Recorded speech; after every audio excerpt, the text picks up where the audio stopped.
Missed an episode of your favorite podcast? Choose from over a decade of content in our archives, not just the latest episode. All free at GCNlive.com.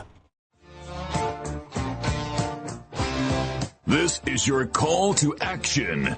Get prepared, America. Economy, survival, energy, disasters. This is USAPrepares.com. Informative radio, educational radio. Interact now by emailing instructor@USAPrepares.com or text at 434-390-7953. Class, please take your seats. Now, your instructor, Vincent Finelli. Jason and I were talking about donuts. And he likes the glazed donuts, and I like the, I guess I call them Bavarian cream with the filling. It's kind of like a vanilla filling with a chocolate icing. That would be my favorite. And I was telling him that I haven't had donuts in a long time, ever since the Corona panic started. And our son likes this particular veterinarian. It's about 20-something miles away. And he went in there one day when he was at the university. And he said, I'd like to volunteer to help you guys. I don't want to be paid. I would just like to, I'd like to help, and I'd like to see the animals. We love animals. He lives on a farm. And so he volunteered to help. And they were kind of surprised at that. And they said, sure. So he was, working on large animals like cattle and small animals, and he was involved in the surgery, as a helper in the operating area. And he likes these veterinarians so much that whenever he would travel, near their office, he would stop at the donut shop and buy a dozen donuts and just bring them over. And then he felt obligated to bring a dozen donuts home. And so, we used to like it when he'd go visit the veterinarian because he'd bring back donuts for us too. And so Jason and I were talking about that. And I said, back in the 1970s, I worked at an automobile parts store, one of those independent. So it wasn't like an AutoZone or a Pep Boys. And this was before those, Pep Boys was from the 1920s, I believe, on the East Coast. But other than that, there weren't those chains. They were independent auto parts stores. And I worked for one of those. And right next door was a Dunkin' Donuts. It was really convenient. And so every once in a while I'd go there and get some donuts for the guys, and I'd bring them back. And I bought one. I bought some for everybody, and I had one. Bit into one of those regular glazed donuts, and I sliced open the roof of my mouth. Now, I'm telling Jason about this, and so I'm finishing the story. And there was a piece of metal that I took out of my mouth, and it was about 3/8 of an inch wide and maybe an inch long. And I brought it to the Dunkin' Donuts, and I said, look, this is what came out of the donut. I sliced my mouth open. I was bleeding. And they couldn't be concerned at all. I was absolutely stunned. Now, this was like a razor blade, like an injection-type razor blade that you push the lever and slide it in. Well, that's what it was like. And I didn't go in the back room, so I didn't see the machine. But I knew it came from Dunkin' Donuts. And it had a broken edge. One of the edges was broken. And so I knew it came from there. They were not interested at all. They didn't say, hey, can I give you another donut? They just pretty much threw me out. I was livid. So I called the health department. They shut them down. And they came and told me what it was. They had a kneading machine. And this kneading machine, a metal part broke off it and ended up in my donut, the one I bought. So, it would have been really nice if they said, let me take a look at that. That looks like that machine we got in the back that we make donut dough with. But they didn't do that. So it cost them every donut in the place. They had to throw everything out. They got shut down for at least one day because they didn't do the right thing. Now, I was just a young guy back then, and I thought, if this could happen to somebody else. I didn't know there's 1 or 2 or 15 or 50 of these little metal pieces that were broken off. I had no idea. So I wanted to make sure that somebody didn't swallow one of these things and end up in the operating room, or worse. So, Jason, that's the story. Everyone all set? Cocked? Locked? Here we go. Your dial set correctly to USA Prepares. Just me today. Jason's engineering the broadcast at Genesis Communications Network in Minnesota. 2 Colts with me in the studio. So just the 3 of us. Me, 2 Colts, and Jason in Minnesota. And we're going to be talking about tips from the book. The unfinished, not for sale, not available book called Since You Mentioned Cars. And it's not just about cars, it's about everything. It's about the way I do things, the way the Finelli family does things. Maybe a little bit different from what you might do. Maybe we found a way that's a little less expensive. Maybe we found a workaround that you're trying to figure out for yourselves. And that's today. If you'd like to call in, we'll pay for the call. But I'd like it to be germane. Germane to preparedness tips. Tips, if there's something that I mentioned as a tip and you'd like to call in with a better way of doing it, I'd love to hear about it. Please be succinct. Have your notes, ready so you can rattle them off. It doesn't have to be high speed, but just succinct, please. 866-582-9933. 866-582-9933. Okay. So every couple of years, I develop this allergy. And maybe it happens to you too. It starts around this time of the year. Every 2 years, my eyes start watering. They burn. And it's when I go outside. It's when I travel. It's pollution. There's no question about it. It's all these signs from these beggars. They're looking for jobs. And they say things like vote on them. And that pollution is so intense that it causes my eyes to water and burn. It happens every 2 years. I just wanted to share that with you. So maybe you have the same allergy that I do. I've noticed that when I'm in the vehicle and I'm trying to listen to the radio, whether it be AM or FM, it's horrible. Absolutely horrible. It seems to me that people get behind the microphone and they figure out what they're going to say, real time. No plan. No preparation. No notes. I just ramble. And I think it's wrong. I think it's wrong to waste people's time. I really do. So, in my world, as I travel around the farm, I'm on the tractor, I'm under equipment, I'm, fixing cars, hoses, all kinds of things, roofing, whatever it is I'm working on. If I think of something, I think I should mention that on the radio. I do. I write some notes so that I try to include it in the broadcast in some way, whether it be with Gwyneth or Dr. Shealy or Rich Sheben or John Reagan or whomever I happen to be broadcasting with. I try to include that because it's one of those dots that we use to connect how things are. So that's what I do. But I don't think other people do that. Now, am I holding them to a higher standard? Yeah, I am. I am. Because it costs money to run a radio station. The transmitter, the engineers, all the equipment. And it just bothers me that what radio has become. Not all radio. Now, I'm not talking about Genesis Communications Network. I'm not talking about us. But I am talking about other outlets. And I just don't get it. I think that people who do not prepare to be on the radio are embarrassing themselves. I really do. So it's not an attack on any particular person or broadcast. It's an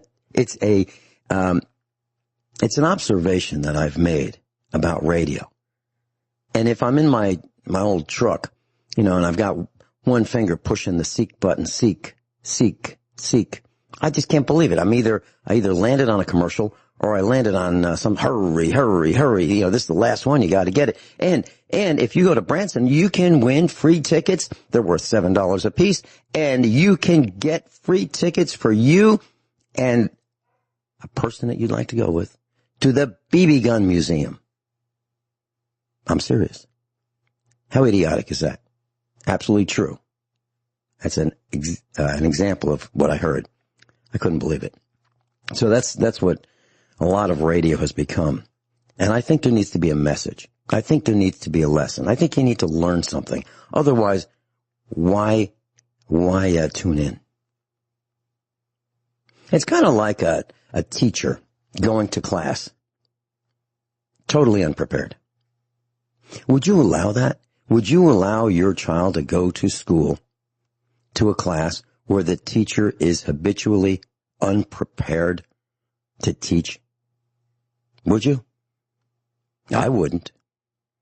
I'd be in the teacher's office or teacher's classroom that day, that afternoon, and if I didn't get satisfaction, right into the principal's office. And if that didn't work, the superintendent's office. And if that didn't work, I'd run for the school board.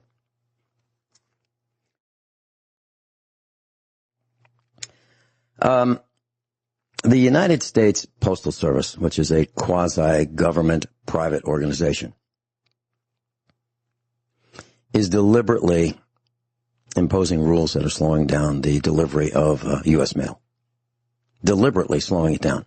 Here's what they're doing. They're saying that it used to be mail would come in today, and by the end of the day, all the mail that came into the post office would be sorted or out for delivery. And they look around, they go, well, got it all, we don't have to do anything. Everything would be in a position to be either picked up by the customer or be out for delivery. End of the day, no mail left. And then tomorrow they do the same thing. New rules, well, we don't do that anymore because we can't pay overtime. So if we, at the end of the shift, if there's still mail, well, we'll just work on it later tomorrow. If there's mail left over, we'll work on it the next day. That's delaying the mail. Intentionally. I'm not so sure how this all happened because, as I mentioned, mail was 4 cents when I was a child for first class delivery. Now it's 55 cents. And they used to get the mail out when I was a child in the 1950s, 1960s. Now at 55 cents, we're having trouble getting the mail out with all these machines and sorters and, all the automation that we've bought and paid for. It doesn't seem to work so well. And the mail volume is down because they don't deliver junk mail as much as they used to, flyers and things like that. So that mail is down. So what's the problem? Fewer pieces of mail and they still can't get it out on time. Well, here's what that means to you and me. Over the last couple of months, I've received some statements from the credit card banks, specifically Capital One. Now, I don't like Capital One. I don't. But that is the credit card that's issued by Menards. So if you want that 11% off and you go to Menards, we'll call it a home improvement / lumber / supermarket. If you go there and you want that 11% off, and you can get it on those days that they offer 11% off. It's like a week long that they do this. And then if you have their credit card, you get another 2% off. So you're looking at 11 plus 2 or 13% off. Now, some of it comes in the form of, you got to spend money with this, we'll call it a rebate, but it's not cash. It's a credit that you spend, the 11% you can spend on the next purchase. We'll talk about this when I come back. So it's just me today, in the studio with a couple of Colts. And we're talking about tips from the unfinished, unpublished, unavailable book that I'm writing. And so I've been talking about Menards, the 11% that you can get as a rebate, but you have to use that 11% to buy more stuff from Menards. So it's not really like a refund. It's really not like a discount. It's to keep you coming back again and again. But I do it because we buy a lot of things. Like, for example, if you want to buy water softener salt, you can buy a pallet of it at a time. That's what we do. And so that 11% actually adds up. We wait till it's at the lowest price, then we get the 11%, plus we use the Menards credit card and we get the additional 2%. So 13%. And so what happens, and I can't prove this, but I believe it's like this. Now remember, I used to work at 3 of the largest credit card banks in the country. And I know how the statements are printed. They have a great big printer that prints those statements that go in the envelopes that get sent to you. So let me give you an analogy, and maybe this is accurate, maybe it's inaccurate, but it will illustrate the point. So let's say the statements are printed on the first of the month, and they're printed based on like your last name. So the A's are printed one day, the B's are printed another day, the C's are printed another day, that kind of thing. 26 letters of the alphabet, 30 days typically in a month, sometimes 31.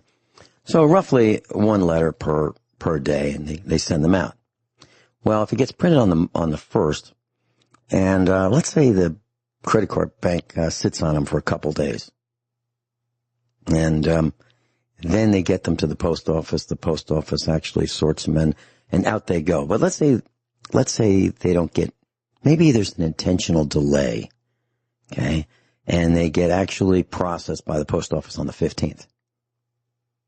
Now, it's to the bank's advantage to have delays in these statements arriving at your door. And the reason is, if you don't pay them according to the terms and conditions, meaning like 25 days after the statement print date, they hit you with a late fee plus interest and possibly penalties. So they like that. And of course, you don't like that. So ultimately, let's say you get it by the 25th of the month, because now the United States Postal Service has intentional delays in the system. So you get it by the 25th, and it's due on the 25th. So there's no way that you can write your check, and we use checks.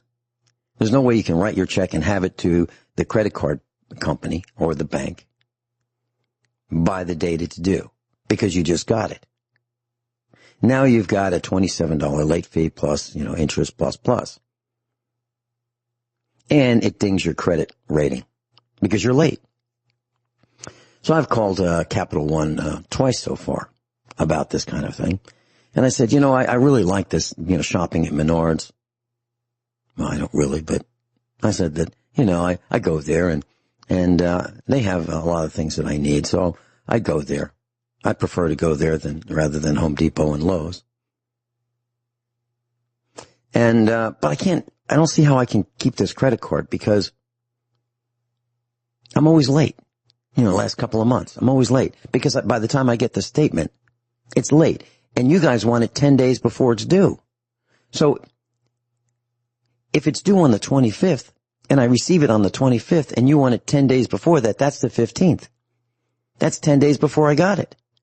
And if I mail it, it's going to take another 5 days. So there's no way I can ever pay this on time, and I'm always going to get these late charges. And I don't think I can use this card anymore. What do you think? And they said, well, I'll tell you what. We're going to credit you for the late fee and the interest and all that other stuff. And they do, like right away. Because they don't want to lose me as a customer. And they know the next thing I'm going to do is I'm going to call Menards. I'm going to say, what's up? So I just wanted to tell you that when you get these late fees, if it's not your fault, if it's bona fide on your end that you didn't do it, then call the credit card company. That number's really, really tiny. You're going to need a magnifying glass to read it. It's on the back of the credit card. Call them up and explain to them. And I always explain it like I need their help. Okay, can you help me? And they're, normally they get yelled at. And when you ask them to help, if they can help you, they're, boy, where'd this guy come from? I'm not being yelled at. So they try to help you and try to call them early in the day. That way they haven't been yelled at all day. Okay, they're a little more amenable to being nice if you call them early in the day. We'll talk a little bit more about this when we get back. Just me today and a couple of colds. Okay. Well, that was a lot of fun, class. What happened, we had a massive power problem here. It took down the connection to our solar system. It took down the UPS, which was running on the solar system. It took down the internet. It took down all my computers. It took down the lighting. It took down everything. So if I sound a little bit out of breath, I was scrambling, looking at the breaker panels and to figure out exactly what had happened, but we got it right. And so we're back. So maybe there's a lesson here. Maybe that lesson is even if you have redundancy, things can still happen. And so here we are. And I'm going to bring up the call screen right now. We had Arjun in New Jersey waiting on hold. I can't see him and I can't put him on yet, but I'm bringing up that screen right now. And the second I have that up and running, I'll be able to put you on, Arjun. Now, you can hear me, but I can't hear you yet. But give me a couple seconds and we'll be there. So I'm connecting right now to the call screen. I'm logging in, and there you are. And Arjun, welcome. Hey, Vince. You're on with just Thank you. with me. With me. Yeah. So we had a little bit of a problem, and I understand that there were 3 million people that were affected by power outages in multiple states, and your state was, I think you won the contest. More people were without power in New Jersey than any other location. Is that right? Yes, that's right. I saw like a lot of fallen trees in front of houses here, and there was like, there was a lot of storm here. But and my question today is related to this thing too. You know, like you mentioned, like 3-4 days back, you mentioned that when we send something out to the outer space, that some rocket is going to the Mars and, you know, like to other planets. The thing is that like we always see a change in weather. So, I mean, I was watching the weather very carefully, and then this thing happened. And it has not only happened in US, it has happened in other countries also. So I was wondering that, like, what is the reason behind it? Is there a scientific reason behind it that this happens when we send something in the outer space? Well, obviously, we're boring a huge hole in the atmosphere when we do this. We burn a hole. We're using rockets that have flames, and they literally burn up the oxygen all the way up, and they really superheat the atmosphere on the way up. So there's pressure, and there's vacuum, and there's heat, and the combination of that, can I tell you exactly as a physicist? No, I can't. Did I take physics? Yes. Did I take chemistry, biology? Yes. But I'm not qualified to give you the exact reasons why. But what I have done over many decades is notice that there's definitely a correlation there between the rocket launches and 3 days later, these weather anomalies. Now, some people, Arjun, might say, "Oh, you've lost your mind. We're going to have that hurricane anyway." Well, maybe. Or maybe it could have gone back out over the ocean. Or maybe it would have been milder. It just happened to coincide with that rocket launch. But over the years, there's no question in my mind that there's definitely a relationship between these severe weather anomalies and these rocket launches. And typically it's around 3 days, maybe 4 days later, typically. But I can tell you this, that out of electricity, as of several hours ago, about 700,000 in New Jersey. This is still without electricity. Connecticut, just a few less, about 700,000.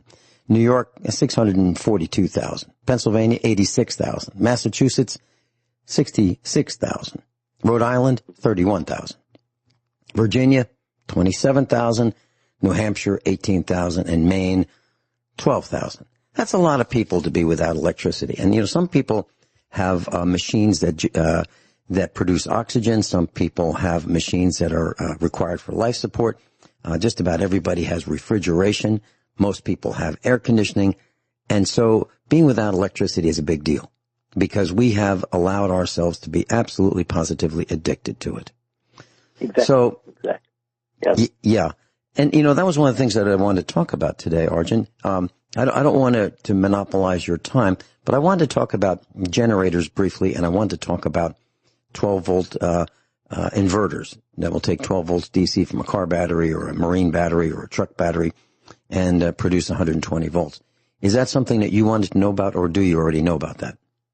Oh, yeah, actually, like I grew up in a country where, like these blackouts, this was very normal. And today, like this is very normal. So, I mean, like we use like inverters, we use like generators, so, yeah, I mean, like we would definitely like to learn more. I have never set it up like an inverter or anything. Like it goes out of, like it can run your fans, it can run your electricity for like just 1 or 2 hours, but not like big items like your refrigerator or your gas. It cannot just or your other things which are like which take like major wattage. It cannot do that. But it can run your fans, it can run your lights and things like that. And like people from other countries, they are very used to like these blackouts. This happens all the time, and currently, if you are in big cities, like in other countries, this will not happen. But like this is very, very normal for us, so. Yeah, I mean, but people here, even with this outage here, there are lots of business here in New Jersey that are affected. Banks are, they are closed because they cannot do any transactions. And there are lots of other businesses that are affected. Restaurants are affected. So I mean, I know impact here is much more huge than any other place. Okay. So you mentioned some very, very valid points. We cannot conduct commerce without electricity. It's as simple as that. There's no such thing anymore as writing down an order and the salesperson comes into the store and says, okay, I just came here to pick up the list of what you want delivered next week.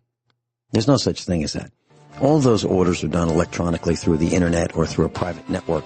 But all of that ordering, regardless whether it's internet or private network, is done with electricity. Communications, electronic communications. So if there's no communications, there's no orders. If there's no electricity, there's no telephone service, because most systems and businesses are powered by the wall outlet. The telephone systems are powered by the wall outlet. Arjun, if you want to hold on, we'll be right back. Just me and a couple of calls today, and Arjun's with us. He's called in from New Jersey. And so, Arjun, you brought up a very good point that pretty much all commerce is powered by electricity, whether it be the grid or generators or whatever, but generators require fuel.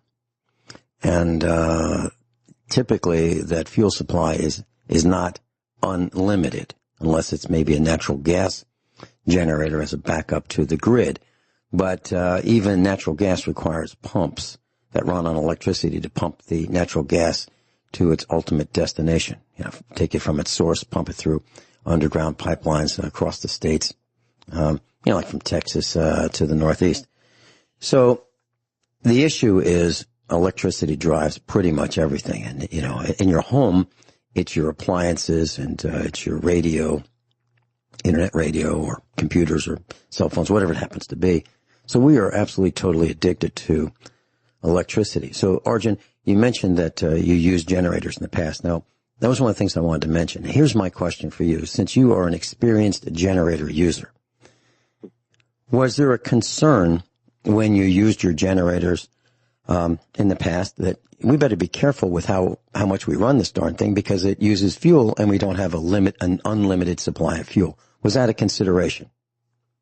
It was, and the thing is that the biggest concern was the sound.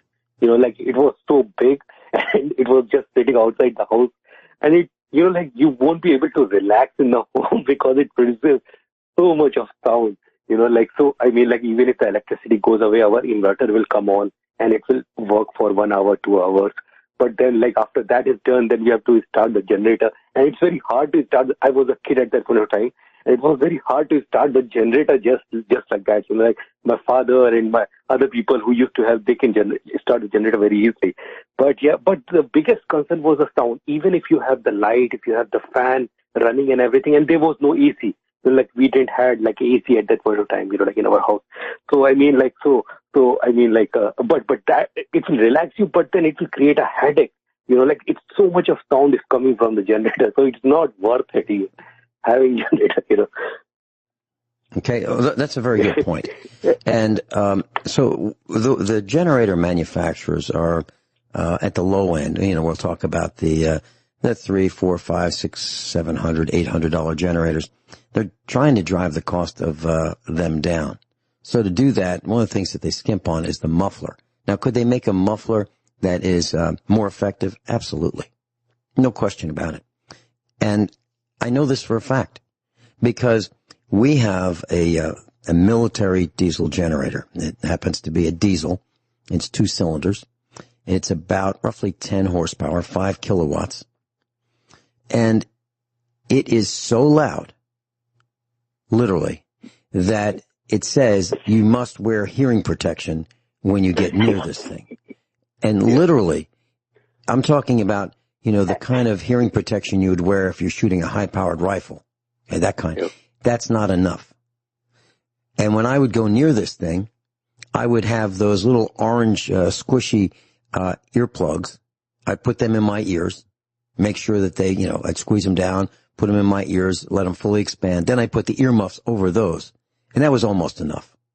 And it's that loud. So what I did was I bought a 4-cylinder muffler, for a 4-cylinder Asian car, kind of like a Honda or a Toyota or something like that. And I just bought a universal muffler for a 4-cylinder car.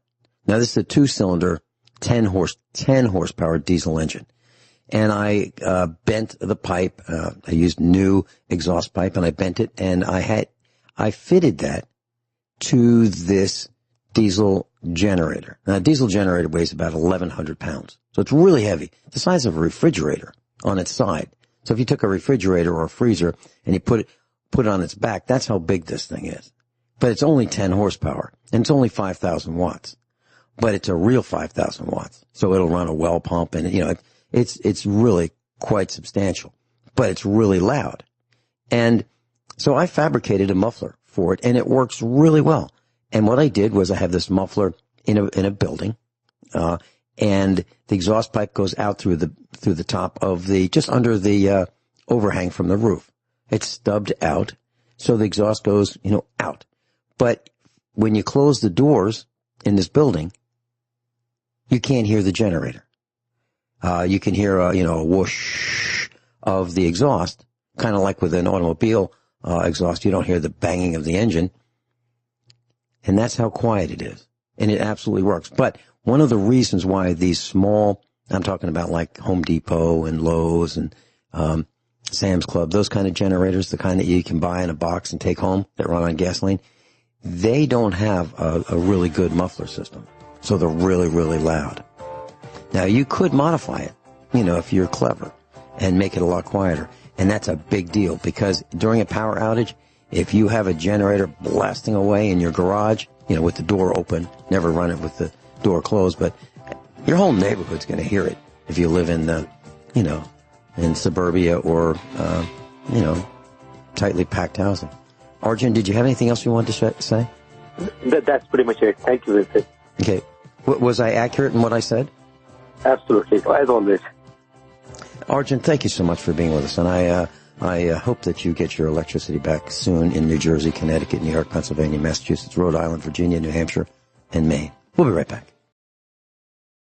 Hour number 2 of USA Prepares. Just me and a couple of Colts in the studio here in Missouri. Jason's engineering in Minnesota, so it's the 4 of us. I just wanted to mention, why do I talk about things like what I've done? It's not to pat myself on the back. The reason I talk about these things like the generator muffler is because you might have the same problem. As a matter of fact, if you do have a generator, you almost certainly have the same problem. I just figured out a way of doing it, a way of fixing it, and I wanted to pass that knowledge on to you. I went to a school, a university that, there are 2 ways of teaching a business. Two main types of styles of teaching business. One would be the Harvard approach, and I did not go to Harvard. But the Harvard approach is a case study approach. And that's where you go into class and they say, well, here's a situation. Here's a generator. It's making a lot of noise. It's waking up the neighborhood. And people are kind of complaining, and they're saying, would you knock it off? And that keeps us up at night.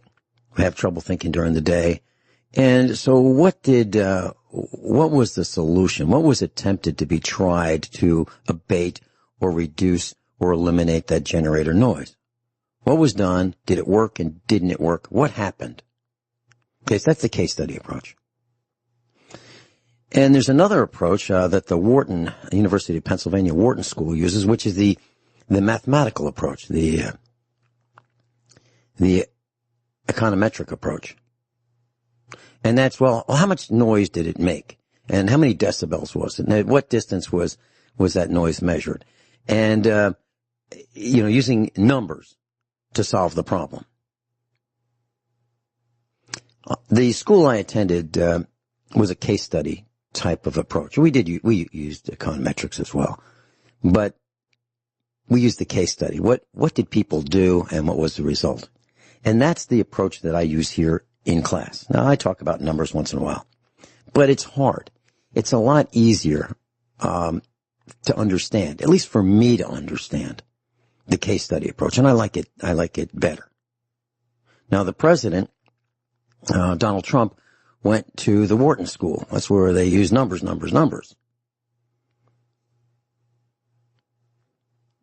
And so enough said about the difference. So that's why I do what I do, and that's the reason why I've written this book. It's really case studies. That's really what it is. It's what happened and what did I do about it, or what happened, what did our family do about it, how did it work out? Because I believe you can apply those principles in your life. I want to talk a little bit about generators. So in the Northeast, 3 million customers were without electricity. 2 million still don't have electricity right now. So what was fixed? Well, the easy to fix outages, those are back online. But the hard to fix ones, they're not online yet. And it might take days, it might take weeks for everybody to get returned to typical service that they're used to. In the meantime, what do? Well, you can buy a generator. Hopefully you have one. But if you buy one, and you buy one that's too big, it's going to use more fuel than you need. Why? Because generators typically, and this is not all generators, but this is most of them, they run at 3,600 RPM, and they need to. They need to run at a divisible of 60, meaning there's 60 cycles per second. So a generator running, or a multiple of 60, a generator running at 3,600 RPM, a lawnmower type engine, gasoline single cylinder or multiple cylinder engine running at 3,600 RPM is a multiple of 60 cycles per second. That's what your appliances and devices require. That frequency, 60 cycles per second. Some people might call it 60 hertz. Well, I was born before the term hertz was popular, so I call it cycles per second. Okay, so that's wide open throttle. That generator is running wide open throttle. That's like that lawnmower that you start it up and all of a sudden you go from not running to wide open throttle. And that generator is going to run wide open throttle, and it has to, because it has to run at 3,600 RPM in order to generate alternating current at 60 cycles per second. Okay. If you were to take that generator outside at night and when it's running, and you were to look at the exhaust system, the muffler, you would see it's red. It's so hot, it glows red. Literally. So that thing's working really hard, and it's burning an enormous amount of fuel. How much fuel? Well, it is consuming a minimum, typically now, of a half a gallon per hour of gasoline to 1 gallon per hour of gasoline. That's typical consumption. So that means that if you ran it for 24 hours, one day, it would use between 12 and 24 gallons of gasoline. I just wanted to make sure that y'all knew that. Because I don't know many people who have 24 gallons of gasoline stored in their garage. That's why Arjun said that they would start the generator and they'd run it for a while and then they'd shut it off. And they'd start it, run it for a while and shut it off. Because they had to. Because fuel was not unlimited. Nobody has that much fuel. Okay. So the life expectancy, and I've said this before, but it bears repeating. The life expectancy of one of those generators that you buy at the big box store, comes in a box. Might have wheels on it, might not, is 30 days. So it's designed to last 30 days. So if you were to start it, run it for 24 hours, shut it off, change the oil, start it back up, because you change the oil every 25 hours. So you'd be changing the oil every day. So assuming you had the right oil, enough of it, and assuming you serviced it according to what the manual says every 25 hours, because there's no oil filter on most of those generators. And it's running wide open throttle. So it would last 24 hours a day times 30 days. That is the life expectancy of the whole generator. But you don't seem to think that because, and none of us does, because we don't run them 24 hours a day. We have a power failure, a day or two. We run it and then we put it away. Then next time we go to start it, it doesn't work because the carburetor has corroded. Because the carburetors are now a maintenance item. Because the alcohol in the gasoline corrodes the aluminum parts in the carburetor so that they don't work anymore. So you need to have a spare carburetor or two for your generator. What I'm trying to tell you is it's not as simple as having gasoline, starting that thing up, running it for a while, put it away in the garage, and then next time you need it, gasoline's in the tank from the last time you had it running, and start it up again. It probably won't start. We replace carburetors like crazy around here. Actually, we take them apart, put them in an ultrasonic cleaner, and try to rebuild them, if you will, without parts, or clean them without parts. But you've got to have an ultrasonic cleaner to do that. And that's another $500, for that tool. Bottom line is a generator that you would have for your home to provide electricity during these outages is going to cost you $350 to $800. You're going to need spare carburetors. You're going to need a lot of fuel. They make a lot of noise, so you probably want to retrofit the exhaust system so they don't make so much noise, and it's only going to last 30 days anyway if you ran it 24 hours a day and serviced it by changing the oil once a day. So is there a better alternative? Yeah, propane. That same gasoline generator can be modified to run on propane. You can buy a propane conversion kit if you have a generator that runs on gasoline, and you want to convert that to run on propane. You can. Kits are between $135 and $275, let's say. You get them on eBay. It's real simple. And you can have a propane tank, a 500-gallon propane tank, a 300-gallon propane tank, a 100-gallon propane tank, and it won't corrode the carburetor because it's not using gasoline. It works really, really well. But you're only going to get about 90% of the generator's capacity. So whatever it would produce with gasoline, it's only going to produce 90% of that current running on propane because propane doesn't have as much energy per gallon as gasoline does. So the burn rate, you can overcome that by having a big propane tank. And what does a propane tank cost? About $1 a gallon. So if you were to buy a used 100-gallon propane tank, you could probably get it for, it'd be a little over $100. The larger the capacity, the lower the cost per gallon. So a 500-gallon propane tank, which is what most people have who live on farms, that a used one would be about $500. 500 gallons, $1 a gallon equals $500 used. You can buy new ones and spend a lot more. If you want to buy a new one and put it underground, it'll cost a couple $1,000.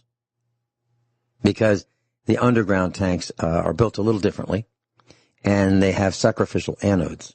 So there's like a heavy copper wire attached to a bag of anode material, and they bury that in the ground a few feet away from the propane tank. And the idea is that, let's have the anode sacrifice itself rather than the tank be eaten by the moist ground. Okay, so propane or natural gas is a great alternative to gasoline for one of these small generators. I was talking with a guy on the East Coast a few days ago about generator, and he said, his plan, he lives in suburbia, and his plan is to have a whole house generator. And I said, okay, if you're going to do that, and if you want to spend the $8,000 or $10,000 to do that, or the $5,000, I suggest you consider one that is not automatic. One that won't automatically fire up just because it thinks the power failed.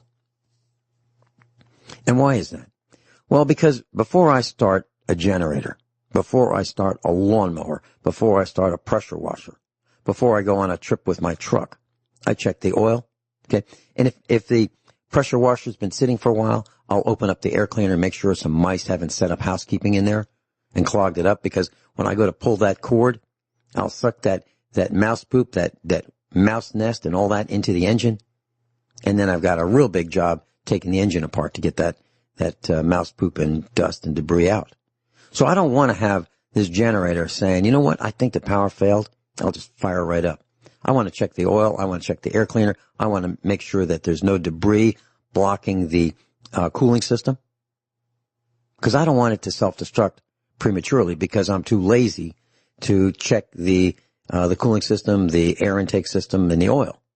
I want to check that myself. I want to see it myself. And that's kind of the way I feel about it. So in my world, I don't want an automatic anything. I really don't. As a matter of fact, we have a solar system here, and I could have an automatic transfer switch. So if it sensed that the power failed on the grid, it could say, I know what to do. Let me throw the switch automatically, save Vinny the trip to the location of the switch, save him all that work, just, maybe another $1,000 in expense.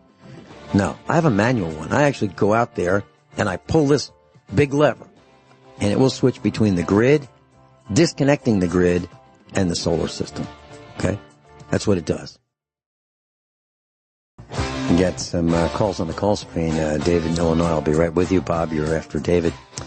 I just wanted to mention that, I was on the phone with this gentleman on the East Coast, and we were talking about the automatic start generator versus the manual start generator, and I was talking about the advantages of the manual start and how you can check the oil and the air cleaner and the cooling system and all that, and you should not leave that to chance. And he explained to me that pre-corona panic, he would travel, and if something went wrong with the system, one of the systems at home, he'd be on the phone for an hour and a half discussing with his family how to correct that situation. So he'd be like tech support on the telephone saying, well, here's what you do. And it would take an hour and a half, and it was frustrating for everybody. And so I said, well, we have the same thing here. But what I do is I train everybody. So I build the systems, I design them. I explain during the design phase what my thoughts are. I have everybody in the family review it. And that way, it's not just my design. Everybody's involved in the design. And then when we build it, I get everybody involved in the construction of it. Okay? And like our solar system, for example, everybody in the family was involved in the cutting and the welding and the selection of the material and the angle and the location and where we're going to put the wiring and how many panels and all that. And then I drew a diagram and I have everything labeled. And then every once in a while I have a test. I said, well, let's go out. Let's go through this. I want to make sure. Oh, yeah, we know how to do it. Okay, good. I know you know how to do it. Show me, please. And so they show me that they know how to do it because I want to run it through their minds a couple more times so that if anything ever happens to me, that they won't say, I don't know, we've got a solar system, we don't know what to do with it.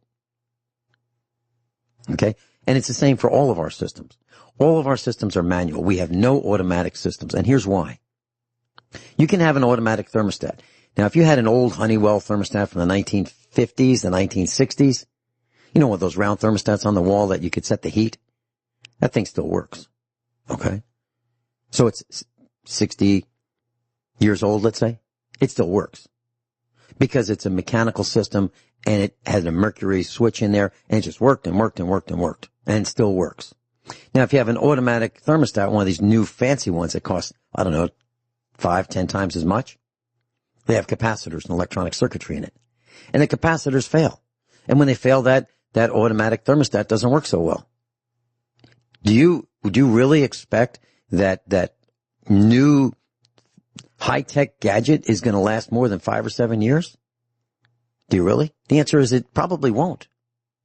So I'm old-fashioned. I like the mechanical stuff. Now, it takes more effort to fire up these mechanical devices. Well, not a thermostat, because all you have to do is turn the dial. With a programmable thermostat, now that takes a lot of work to figure out how it works. But you can look at it and point to it when your friends show up and say, is that cool or what? Look at all those choices I have that I don't know how to use. David in Illinois, welcome. Hey, how you doing? David, I have to put that in the book. Hey, how you doing? Let me write that down.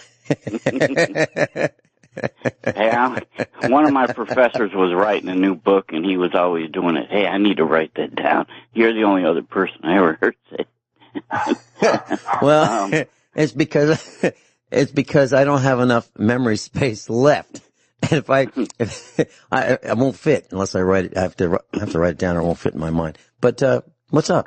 Anyways, the generator thing. I have a couple questions about it now. I have years ago I walked into, and I actually got really lucky because at the time I didn't know anything about a generator, and the one we came across was an old couple, gave it to us, just wanted to help somebody. And you may have remembered this, there was major tornadoes up and down the area. People were out of power for weeks. I mean, we're 6-7 weeks. And we didn't have to get lucky. But, and when Argent said, that's what exactly the first thing I did was common sense, was turn it on, let everything charge up, and then turn it down, let it idle down, turn it off. And it's amazing how much attention that will bring, just running the generator. There was people stealing gas at night and burning themselves up because they would use a lighter to see how much gas they were stealing, or they were putting them in their homes so they didn't make no noise. The noise is a very big problem. But one thing that I was going to say is, like you were talking about AC unit. We got an AC unit for our unit, but we made it small enough. My wife can't move a major window unit, so we got a very small unit on wheels that was designed for, like hospitals, just in case they needed that. Yeah, hold that thought. Hold that thought. And Bob in Michigan, please stay with us. And Bob, by the way, thank you for the care package. David's with us. Bob is on hold. He's been on hold 13 minutes, 12 seconds. David, you wanted to talk about generators. Please continue. I'll get up. Yeah, I'll get real quick. Now, what I was going to suggest is I tried your situation with the diesel oil in all my units, and it worked great. So now I was always told by the old guy that sold me, keep plenty of oil around. It'll burn oil. I haven't used it enough to do that, but I always keep, the jugs of oil there just to be on the safe side. And for me, any of my equipment since that situation with the carburetor, I always shut off. I put shut-off valves on everything, and I burn all the gas off of that before it idles down and shuts off. But one other generator thing, I wish, in my opinion, it's somewhat of a misinformation, is you see these ads with advertising these whole unit standalone generators that are solar powered, that is going to power all your needs when the power is down. That's what I would like for you to get into and help somebody. I'll be glad to. I'm going to write that down, and right after Bob, I will get into that. You're talking about these portable solar. Hey, you'll be, your neighbors are going to die, but you're going to be okay. That kind of thing? Right. Okay. I mean, I have portable solar units as well, like if I'm out and I'm on a pack situation, that I can unfold and use. But we're talking about a whole different thing here. Okay. I mean, I will discuss that. Okay. I will discuss that right after Bob. Okay, David, thanks so much. Thanks. All right, bye. Thank you. That was David. Bob in Michigan. Hey, Bob, thank you for the care package of the foam. I appreciate it. Well, you're welcome, and you can have more if you need it. Well, I can tell you by the quality of that foam that's as good as it gets. There's lots of foam out there, but when you make those speaker grills for the JBLs and other speakers, those vintage speaker grill systems that you make, that is top of the line. That's as good as JBL used when they manufactured those speakers back in the 1970s. No question. Maybe better. You had some comments. Where did Bob go? Bob, you there? I've got, it says Bob is here. Okay. All right. Well, we lost Bob. Bob, I'll tell you what. Why don't you either unmute us or call back? I'm going to drop the call. Please call back, and we'll put you right back on the air. All right, that's Bob in Michigan. Okay, David had a question about these portable solar systems, and I'm sure you've heard or read or seen advertisements about these things that, you can buy them at the Chinese tool outlet, and they have solar panels, and you can unfold them, and boy, you're ready to go. Well, the answer is hardly. Hardly. I can tell you for a fact that having a solar array and picking up electricity from the sun's rays and converting that from a direct current to alternating current takes a lot of equipment. And it's expensive. And it takes a lot of real estate of solar panels in order to provide a reasonable amount of current. The solar array that we have is 45 feet long. And it's a little over 13 feet tall. And 100% of that is solar panels. And on a nice, bright, sunny day, that's enough to run our farm, if we're really careful. So these little tiny fold-out, put it in your trunk of your car, solar systems that can run your whole house, or forget it. It cannot happen. It's physically impossible. And there are people who've said, we'll put some solar panels on the roof of a car, and we can drive forever. I mean, during the sunlight, we can drive forever. Nonsense. Absolutely nonsense. There's not enough solar energy that could be collected, even if you were aiming it right at the sun, to run a car. Not even a go-kart. Literally. You couldn't run your headlights, your air conditioning alone with a rooftop solar array on a car. You couldn't run your headlights on it. So when you think that you can have a solar panel, and if you think that that's going to do everything that you need, the answer is it will not. Now I'm going to prove it to you. I'm also going to tell you that they're lies. The Chi-Coms lie like crazy. If you go to buy a Chinese manufactured inverter that is sold without a label, direct from the Chinese, it will claim, generally speaking, that it can produce more watts than it can. And so when you go to plug in your 1,000-watt item, you find out it won't work. Because that's like an imaginary number, the 1,000 watts. It might be like 200 watts that it can produce, not 1,000. And that's what they do. They lie. All right. So here's the concrete proof. We have on our farm electric fences. And Bob will be with you in just a minute as soon as I finish this thought. We have electric fences. And we keep the cows in and kind of indicate this is where we'd like you to be. Just stay inside this white electric fence tape. And by the way, it's white because it is easily seen by the cows rather than any other color. And there's a pulse of there's an electric pulse like, maybe 3, 4, 5, 6, 7,000 volts. Boom. Boom. Boom. And it pulses through these fine stainless steel wires that are embedded and woven into the poly tape, fence tape. Well, we can hook that 12-volt electric fence charger, and it doesn't charge the battery. It takes electricity from the battery, and it applies that high voltage pulse to the fence. So it drains the battery. And I thought, you know what? That darn battery's so far away, and we've got to go get it every week or so and recharge it and bring a different battery out. What a nuisance. Taking one of those Group 27 batteries that weighs like 70 pounds, 80 pounds out there. I'll just build an array, maybe just one little solar panel. Let's say maybe 12 inches by 16 inches, something like that. And I'll put a charge controller on there, and I'll just fabricate this thing, and I'll just aim it at the sun, and it'll be great. And so I bought one that's 10 watts from the Chi-Coms. This was, before the Corona panic.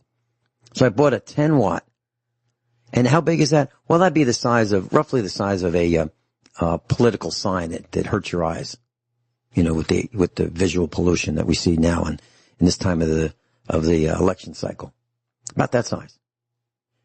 It's on one of those frames that a real estate sign might be on for sale, a heavy frame.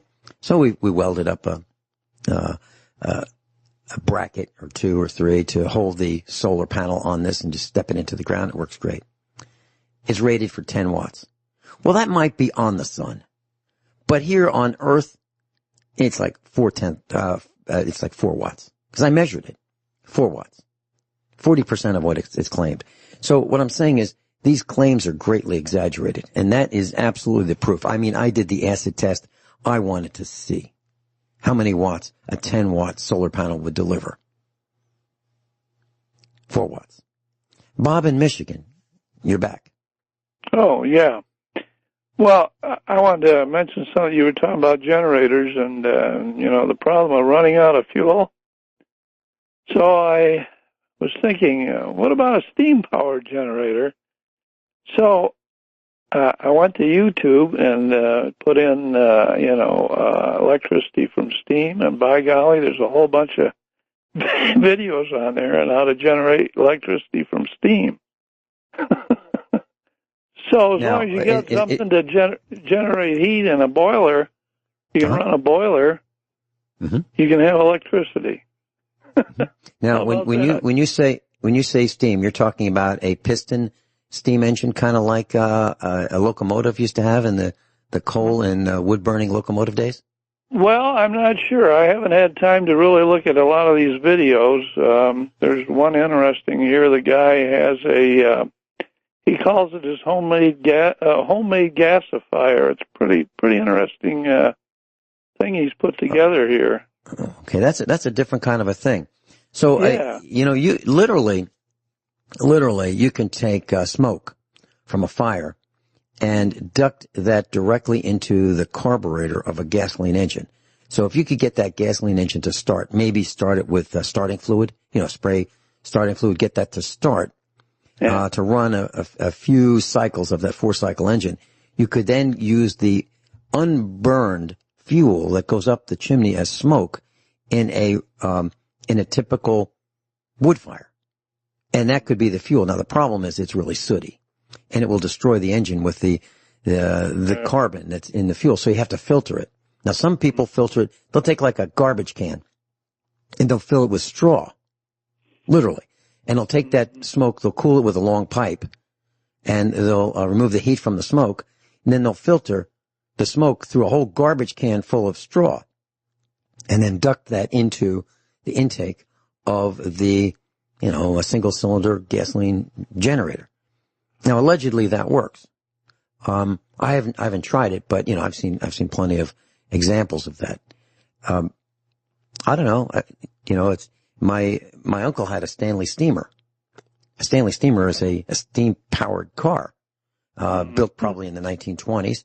A great idea. It's kind of like a locomotive, that was, one of the early locomotives. And if you wanted to go somewhere, all you had to do was start that fire and get that boiler up producing steam. And, half hour later, you might be able to go somewhere.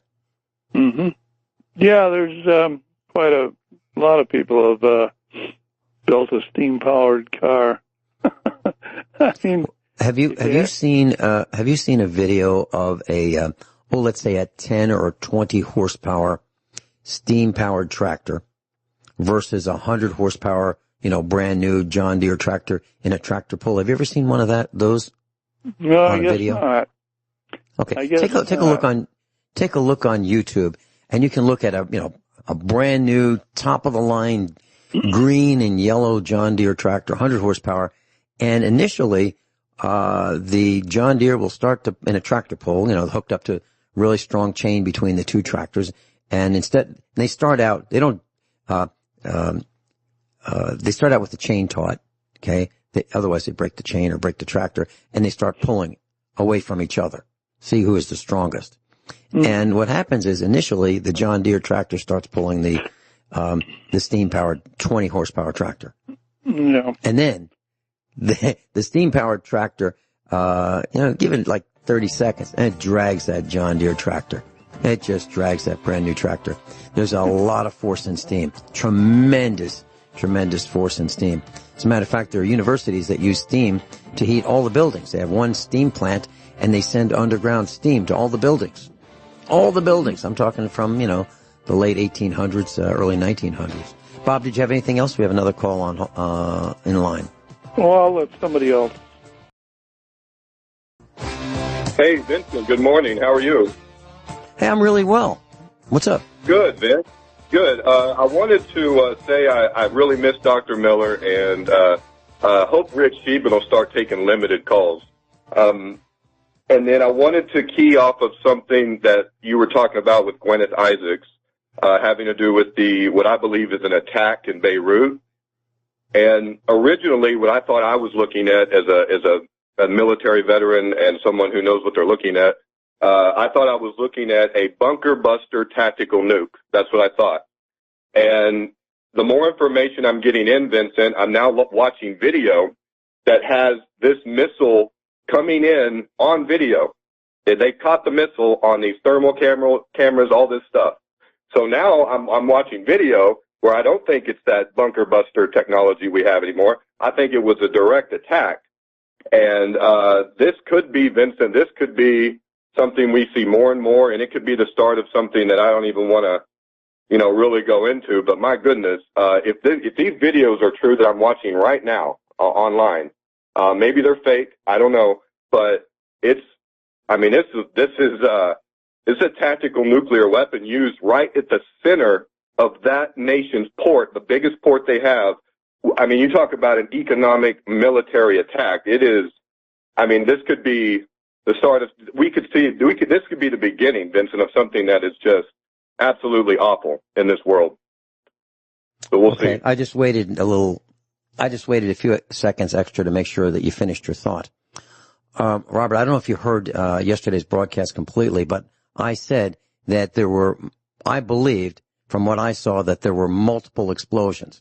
And I believe that it was a nuclear/atomic detonation that was part of it because of the speed at which the blast came out of the center, the epicenter of one of the multiple explosions.